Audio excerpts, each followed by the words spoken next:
सर्वांना नमस्कार. सर्वांना माहित आहे जे कंप्लेंट मुले आम्ही ब्रह्मपुरीला जे अवैध सावकारी विरुद्ध दर्ज केला होता त्या अनुषंगाने आमच्या किडनी जे विकल्याच्या प्रकरणामध्ये आम्ही स्पेशल एसआयटी टीम लावले होता.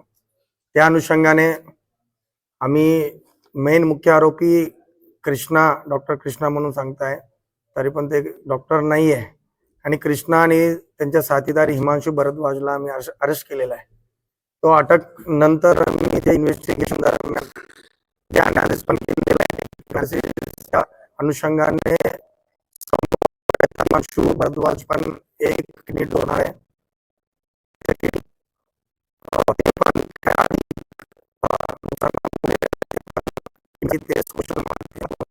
कृष्णाला कॉन्टॅक्ट केलेला आहे आणि कृष्णाने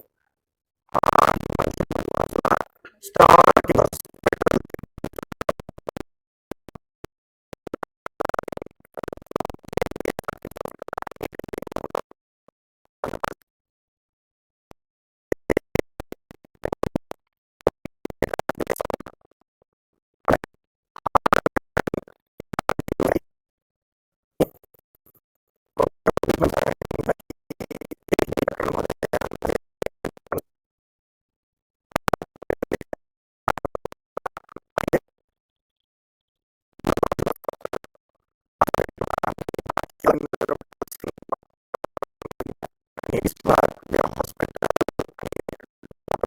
बाकी जे बचलेले पैसे ते एजंट कृष्णाने घेतलेला आहे.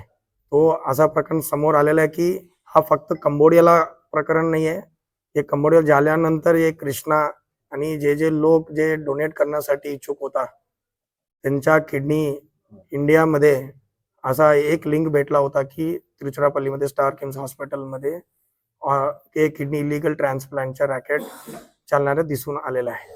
त्रिची व्यतिरिक्त अजून कुठले हॉस्पिटल सध्या तपासात? आता आमच्या समोर जे माहिती आहे त्या अनुषंगाने आता एक हॉस्पिटल समोर आलेलं आहे. अजून होण्याची शक्यता आहे. त्यांचा तपास आता सुरू आहे. जे 6 लोक कंबोडियामध्ये गेले होते त्यानंतर त्यांच्या चौकशीतून अजून काही खुलासे झाले? आता जे लोक सोबत गेला होता विक्टिम सोबत त्यांच्या साक्ष पेंडिंग आहे. त्यांच्या साक्षीमध्ये निष्पन्न झाला की जे हिमांशूने घेऊन गेला तिकडे आणि कंबोडिया जे मिलिटरी हॉस्पिटल ते आधी पण मी समोर ठेवलेलं आहे हॉस्पिटलचं नाव. तो तिकडे गेला होता. त्यांचे किडनी कापल्यानंतर त्यांना 8 लाख पर्यंत पैसे मिळाला म्हणून ते पण सांगितले. याच्यामध्ये आपण जर पाहिलं तर हा जो मोहालीचा पीडित आता सध्याचा आणि आधीचा आरोपी याची हा सध्या पंजाबचा आहे आणि आरोपी जे आहे ते दिल्ली आणि त्रिचीचे आहे. तसं पाहिलं तर महाराष्ट्राचा थेट संबंध या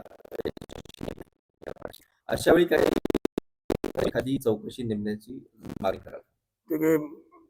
आम्ही पण एसआयटी स्थापन केलेला आहे आणि डीजी ऑफिस कडून आदेश प्राप्त झाला की ऍडिशनल एसपी चंद्रपूर ईश्वर कातकाड्याच्या अधीन एसआयटी स्थापन करा म्हणून आणि त्यांच्या अधीन हे तपास आता करणार आहे.